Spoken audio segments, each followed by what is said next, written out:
Hi guys, welcome back. It's nice of you to drop by. Today is very much a reconnaissance, checking another piece of woodland, and I think I found a really good one for stealth camping and bugging out without being detected. It was a good hour and a half walk in, a couple of miles, maybe 1.5 miles, but it was steep, hilly country. It's a cold biting wind, but I'm on the lee side of the forest, and it's a totally different microclimate if you sling a hammock up in the lee side of a forest. You are very comfortable. So the reason I'm out today is just to sort of catch up with you all and to let you know that I'm still working on my hammock and tarp arrangement. I'm nearly there now. I'm going for 3x3. The second reason I wanted to tune in with you today was I've been having some thoughts lately about the restrictions south of the English border, where wild camping is no longer tolerated in vast areas of land. And it's kind of sad really, because it's because of other people setting up fires and leaving their rubbish behind, torn, multicoloured, cheap tents and broken deck chairs, and setting fire and causing absolute misery for the landowners, I suppose, and also a risk to their investment. So I can understand why things have tightened up in some parts of the country.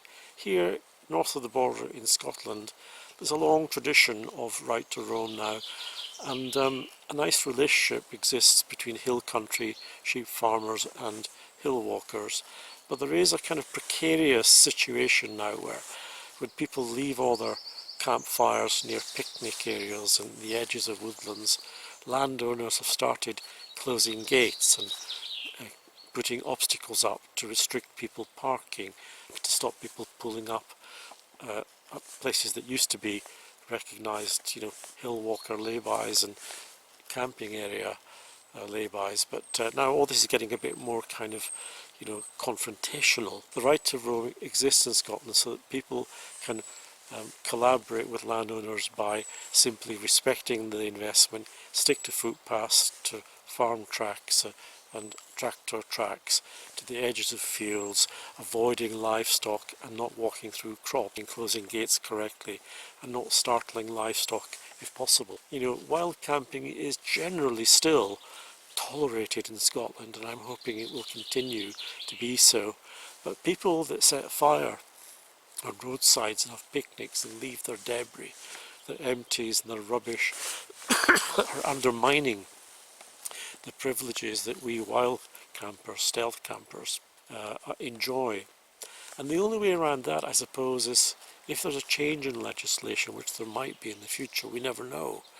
I think I would try and lobby my local MSP, Rural Affairs Minister, with a suggestion that wild campers could apply for a licence where there's a set of rules that we have to agree to, so that if you ever get on the wrong side of a landowner or the wrong side of the law, then you lose your licence, suspended, and then have to reapply. So that means that people that are genuine wild campers and respect the countryside, then I think there can be a continued collaboration of right to roam and wild camping with licence if that is necessary. So that's just an idea, and maybe it's an idea south of the border and in Wales as well.